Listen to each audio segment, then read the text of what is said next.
Hello and welcome to Colin Appleyard Suzuki in Keighley. It's just a quick video to show you how to change your clocks on your Suzuki Swift. So these two buttons just at the side of the clocks either side here, if you press and hold them two together,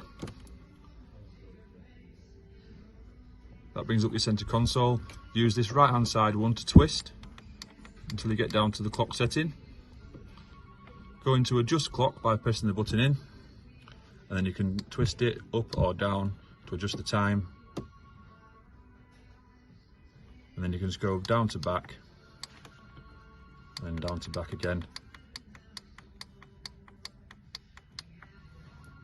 and then on your center console you just go into the settings button just here, press that, go into clock, and then it says summertime, and then just unclick that to go into winter time, and that'll adjust your clock that side as well. So thank you very much for watching. That's how to change your clock on a Suzuki Swift.